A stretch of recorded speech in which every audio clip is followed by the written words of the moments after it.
Welcome back to Unveiling the Hidden Half. I'm Samantha, and in this episode, we'll journey through 1945 to 1980, a period marked by profound changes in American society, especially in the roles of women.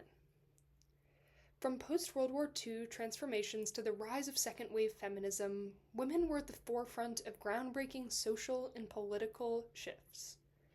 This era witnessed the Cold War, the Civil Rights Movement, and emerging feminist activism that shaped the struggles and triumphs of women who defied expectations, fought for equality, and laid the groundwork for future generations. Let's uncover the powerful stories of these trailblazing women. After World War II, millions of women who had stepped into industrial and professional roles were encouraged, or forced, to return to domestic life as men returned from the front. The image of the American housewife in the suburbs became a symbol of post-war prosperity, driven by government policies like the GI Bill, which promoted suburban homeownership and reinforced traditional gender roles. Yet, not all women fit this mold, and many resisted societal pressures to stay within the confines of the home.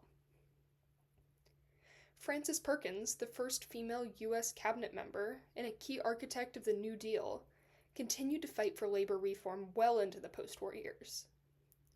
Her work shaped enduring labor policies that improved the lives of working-class women, particularly as more women remained in or returned to the workforce. In local politics, Dorothy McCulloch Lee, mayor of Portland, Oregon, broke barriers as one of the few female mayors of a major American city.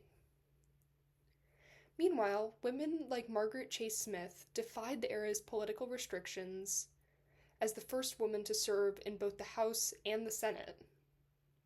Smith delivered her famous Declaration of Conscience speech in 1950, bravely opposing McCarthyism at a time when dissent could end political careers. In culture and the arts, Lorraine Hansberry was making history with her play, A Raisin in the Sun, the first Broadway play to be written by an African-American woman. Hansberry works boldly tackled the intersection of race, class, gender, and contributed to a broader cultural conversation about inequality. At the same time, the growing fear of communism, known as the Red Scare, complicated women's activism. Polly Murray, a lawyer, activist, and co-founder of the National Organization for Women, NOW, was among these accused of communist sympathies.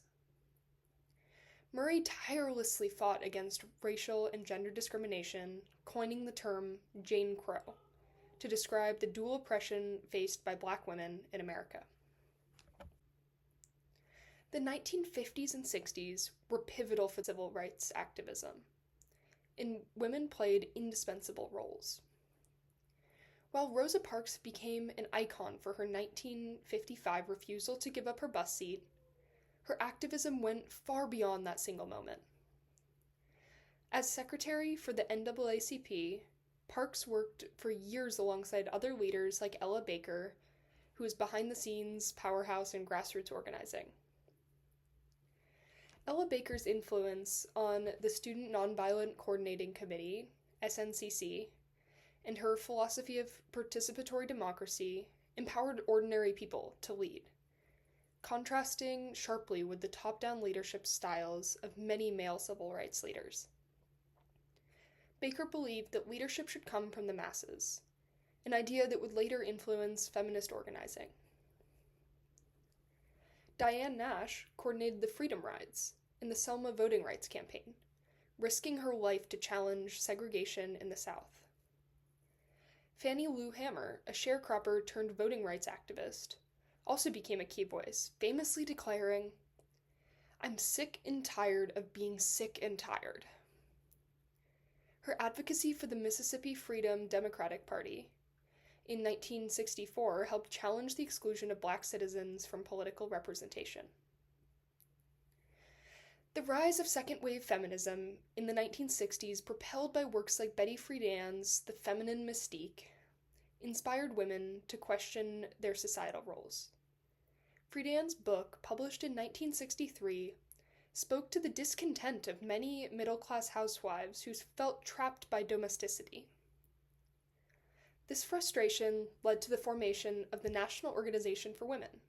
Now, in 1966, as we already said, was co-founded by Pauli Murray and also by Friedan and others.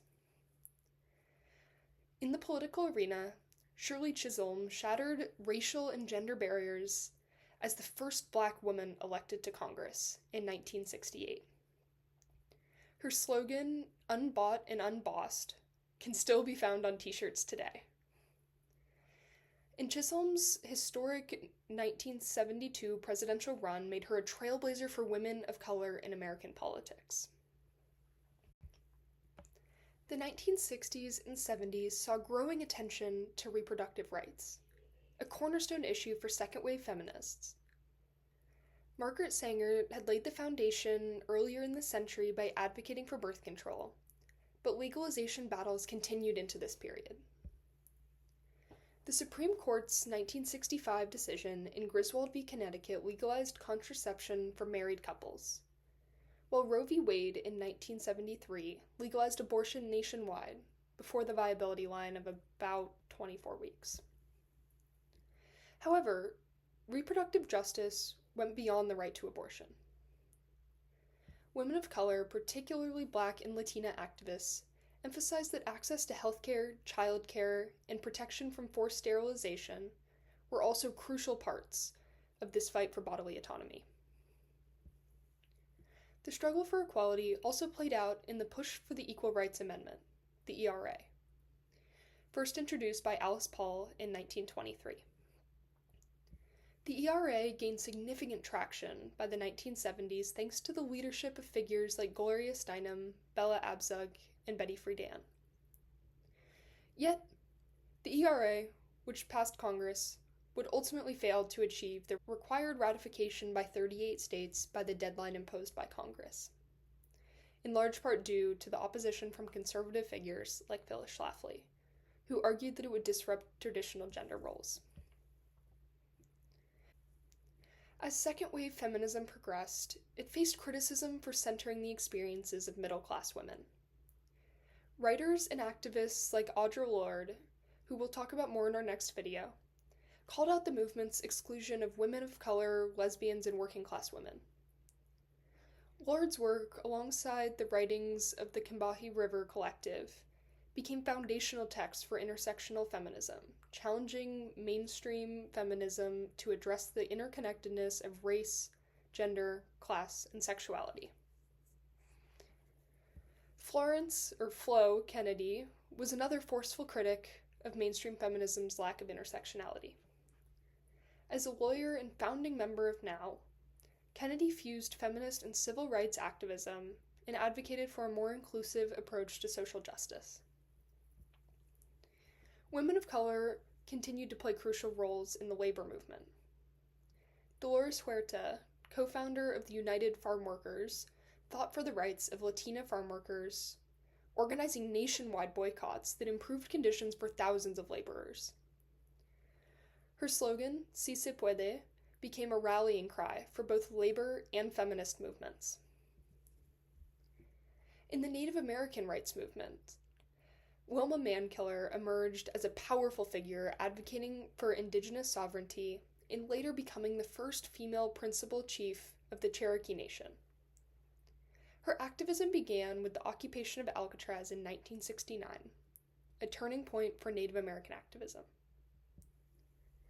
Okay, so from the Cold War to the rise of second-wave feminism, the period of 1945 to 1980 was one of immense transformation for women in America. They fought for justice on multiple fronts, whether political, civil rights, labor, or reproductive rights. And their efforts laid the groundwork for ongoing struggle for gender, racial, and LGBTQ equality in the decades to come. As we move forward, we'll explore how the women's movement evolved into the 1980s and beyond. Stay tuned for our next episode, and once again a reminder that no story I ever tell here is complete. I encourage you to use this as a stepping stone to do your own research. But I'm Samantha, and I hope to see you next time on our next episode of Uncovering the Hidden Half. Thank you.